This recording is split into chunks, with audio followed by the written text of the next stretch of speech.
Okay, greetings, Facebook friends. My name is Marc David. I'm the founder of the Institute for the Psychology of Eating, and I am here today with Kerrie Cox. Welcome, Kerrie.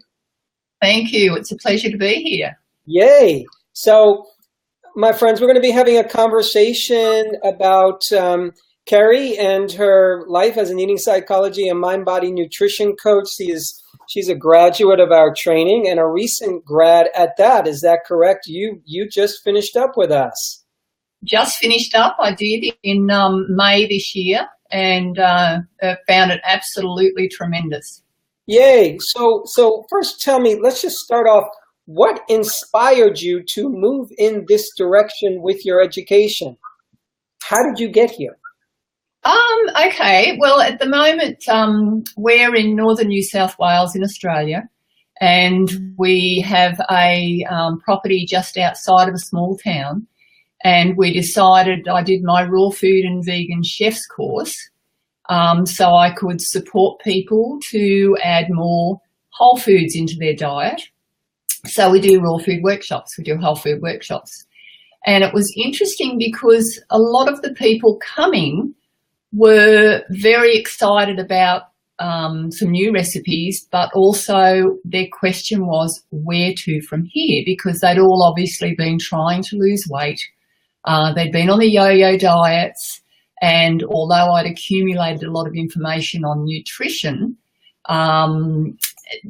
they needed support to know where to go. So I looked at more further nutritional courses, and I think I'd been on your mailing list for about 12 months, and the time frame just worked in perfectly because you were offering the training course for psychology of eating as a coach. So listening to, I guess, your description of it, it was absolutely what I wanted to do, because it was more something that seemed true, where it wasn't just about diet and exercise, which is what these people had all been doing, and it was failing for them. Mm-hmm. So what does your professional life look like these days since you've graduated the training? How are you using it? How do you intend to use it? Fill me in on that. Well, it's been an interesting road because we, apart from our raw food workshops, we have a bed and breakfast. But I'm finding that, and our bed and breakfast was set up to support people that wanted a healthy getaway.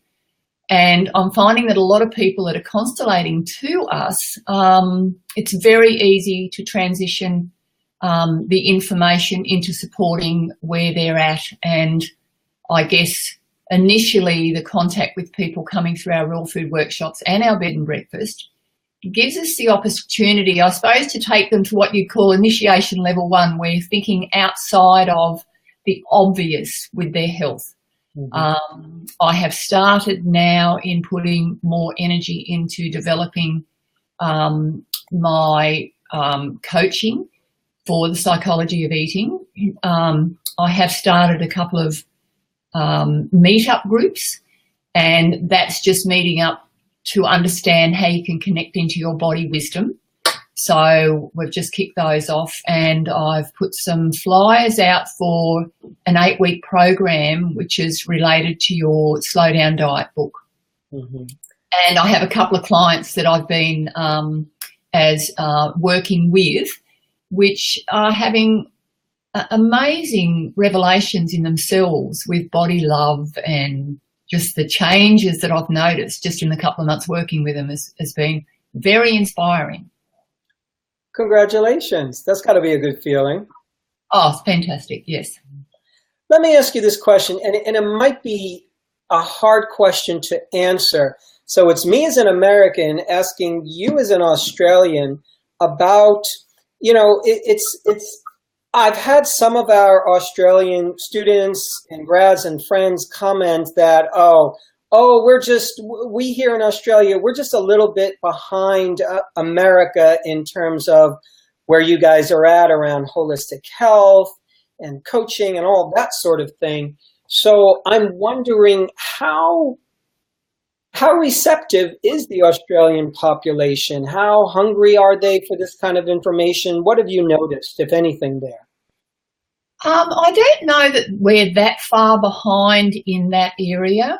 I think like individuals, people in the community, they are stuck everywhere. They are stuck in the processes that we've been fed over many, many years. And I think people are just starting to realise now that, oh, wow, I have to start taking responsibility for me.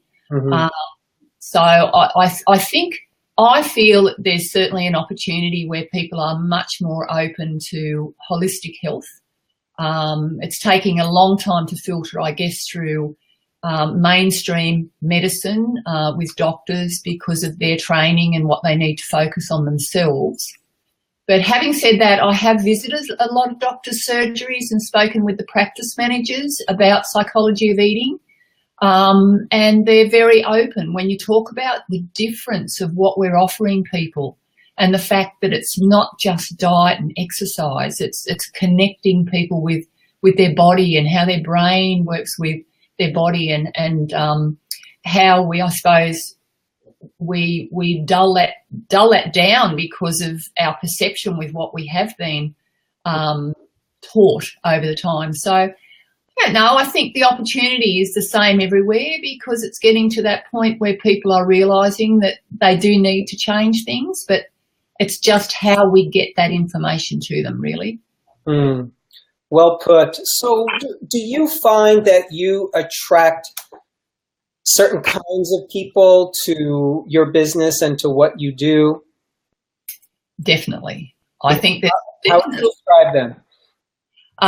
Definitely there's a constellation out there with what you actually put out, and I think that's something that we teach and that you've taught through your training as well, as to what you feel and think is what you'll project, and that's what's going to come back. And for us here, we are projecting, connecting into who you really are. We're projecting health. And the people that come to our bed and breakfast, it's actually quite amazing that they turn up and go, oh, my God, we thought we were just coming to a bed and breakfast. And, you know, a couple just recently said, we've got all this study to take home. It's fantastic, you know, because we just connected at the same level with, I guess, more than everything's more than just food. It's more than just a mechanical process that our body works through. And I think it's interesting now with what I guess starting to project with psychology of eating. At our meetup group yesterday, one example is there was a 79-year-old gentleman that came, and this was connecting into your body wisdom for natural, sustainable weight loss. I love it. And he knows 4 languages. He's sort of a bit of an entrepreneur. He's still going to university at 79 years old. And he walks in the door and he says, I need to lose a few kilograms, because he put it on when he was away. He said, I find when I'm eating, when I'm present, when I'm eating, I seem to drop weight. And when we sat down, he said, I'm looking for that magic pill. I said, actually, there's not a magic pill, but you have struck on one magic formula that you already have identified, but you just haven't connected with it. And that's eating slow and being present with food. So you definitely do attract in. And as you've gone through your training and, you know, there's been a lot of light bulb moments there. And that's what I'm finding when you talk to people. And I posted on Psychology of Eating Day on Facebook. 3 o'clock this morning, it came to me, everything's about our light bulb moments. And we have been sold dull light bulbs for a long time, with everything that's out there, with, you know, that fats are bad and you've got to have a body like this. And it's dulled us, and it's actually confused us. And with Psychology of Eating, we have amazing bright light bulbs that we can help people change within themselves that allows their light to shine through. So, yes, definitely, if you're reflecting self-love, well, then you'll draw into your life people that appreciate and respect you for who you are. So, yeah, amazing. I love the way that you true that we do have these aha moments, the light bulb moments, and I think when a human being hears a truth, here's a universal truth, it sinks in somehow. You know, there's a part of us that really recognizes when a deeper truth that's important for us has been spoken. Yes. And that sounds to me like what you're talking about, because those are the kinds of light bulbs or the kinds of deeper truths that just get in so quickly. Maybe because we're hungry for them. Most definitely. And you're right. I think intrinsically we know, but because we've taken on the light bulbs that were in the shiny wrappers that everyone else believes in, and, you know, when we plug them in, they're actually quite dull. And one quick example that I was reading yesterday, which is a very dull light bulb, which you will resonate with, and I'll just look at it here. And it's a research that's been done. Obesity research confirms long-term weight loss almost impossible. And they're saying we have evolved not to lose weight. And I'm thinking, wow, that is a massive, horrible thing to put out there, because this is just on talk. It's from some obesity place where that's all about food. So they've come from the belief system that you can't eat yourself thin because it's always about food and exercise, which, you know, through your training, it's obviously so much more. So all of these misconceptions and untruths that we take on because it happens to be what everyone else believes at the time.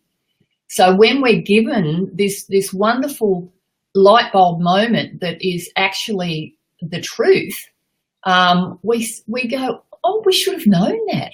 Why didn't we think of that? Mm-hmm. Because it is so real. Yeah, I think what happens, Kerrie, is that we, the collective we, the scientific we get stuck in old concepts.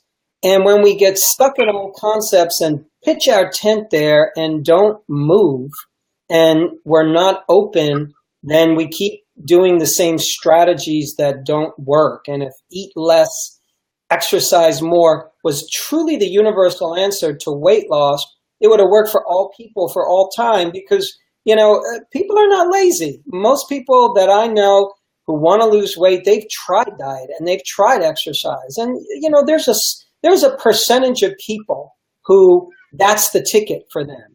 But it's a minority is what I've discovered, not the majority of people, because there's always so many other factors that come into play. And, you know, that's where you and I, and anybody who's educating about this or helping others or coaching around this or working in a counseling or a clinical way, we've got to be at the cutting edge.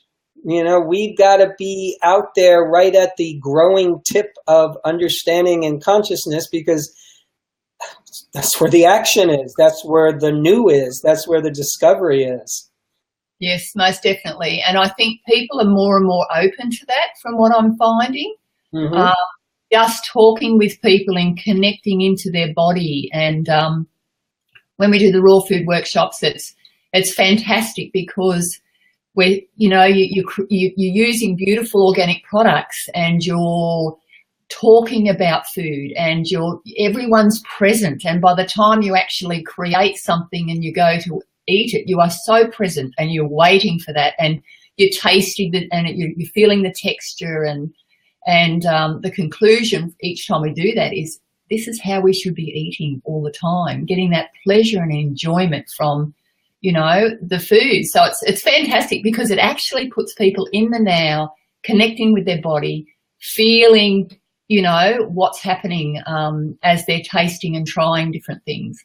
You know, when you said the line, this is how we should be eating all the time, what I heard was, and this is how we should be living all the time, because it's, in a weird way, it's less about this is how we should be eating, even though that's a part of it, but it's more a style of living where we're present to anything, where we're slowing down and being aware with anything, where we're taking in whatever it is that we're doing. And, you know, I think that is one of the great challenges in this world right now, is that we move so fast and we're doing so much and there's so much stress.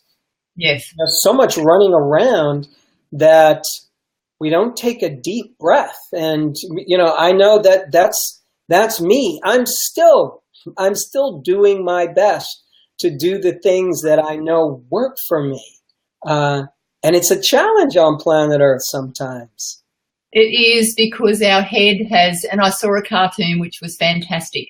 It was a body with a net chasing after the head. And, you know, the head was out there and the poor body's running after it. And I think that's where I've benefited enormously from connecting into my body and just allowing my body to lead instead of my head.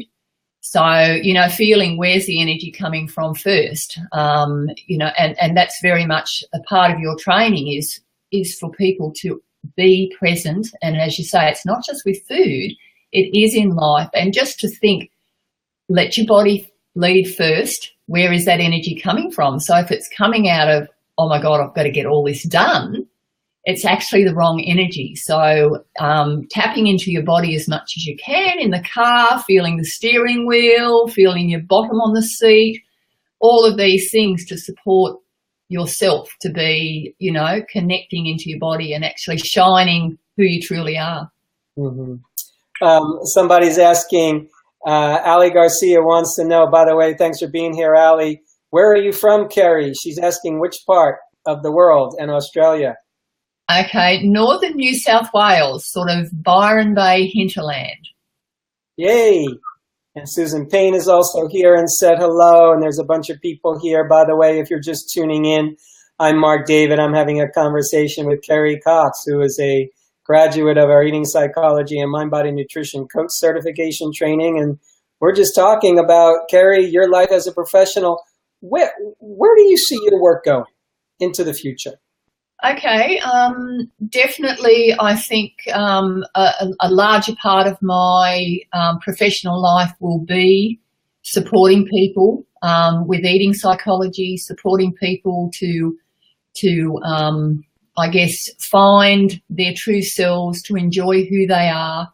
And in doing that, their body will find its natural weight where it's meant to be, rather than trying to force through figures or scales or whatever.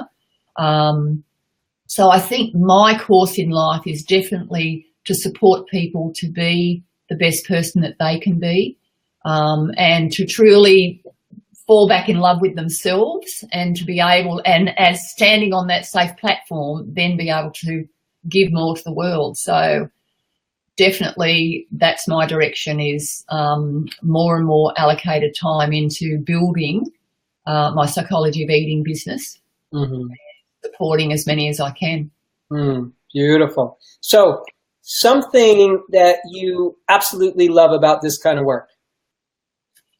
Oh my gosh. Okay. There is, I had so many light bulb moments with putting the puzzle together, I suppose, on how our body responds and reacts with stress and different things. So I think what I truly love about this work is being able to turn the light on for other people. The person I've been working with for a couple of months, amazing the body wisdom that she's gained over that time. She's dropping weight without us working on weight. And it's so much more to do with her accepting herself and just the growth that she's experienced, to where now she's tapping into her body and going, okay, what is this telling me?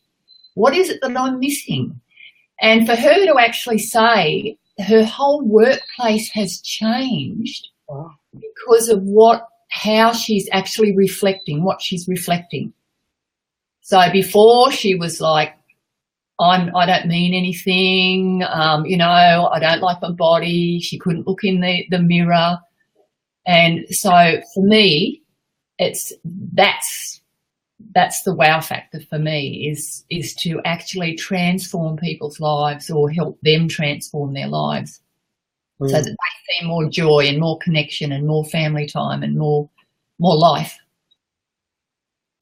Well, I have a sense that the people in your universe who are partaking of the work that you do are really getting good value, because you have a way about you. You have a way of languaging things. You have a way of, I think, bringing an atmosphere of love and acceptance and just a sense of groundedness that is so important, that I think literally helps one embody, because you're demonstrating that you're doing that for yourself.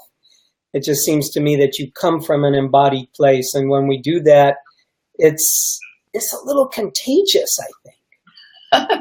Yes, I think so. Well, Kerrie, I so appreciate this conversation, and I'm so happy for you in terms of what you're doing and where you're heading, and just your approach and your attitude and the love and awareness that you bring to the table. So thank you so much for taking the time to do this.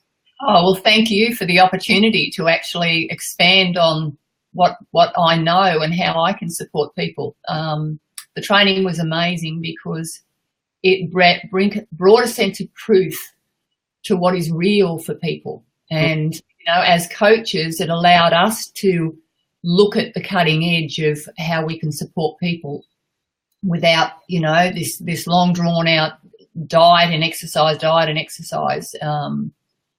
Yes, so, your training and what you do and the amount of people that you're affecting and the amount of people that you've touched and the lives that you have changed, which and the impact of that, which probably even yourself wouldn't know the lengths of where that's gone. Well, very generous words. I really appreciate that. And just for people who are tuning in right now and or listening to the recording of this, if for any reason you have an interest in this training, we would love to let you know about it. And enrollment is actually in full swing for our next training. So if you want to learn more about the Eating Psychology and Mind Body Nutrition Coach Certification Training, please reach out to us at info@psychologyofeating.com. We'll be happy to set you up with one of our enrollment advisors to talk about, or we could answer your questions by email. We'll let you know when our next free webinar is.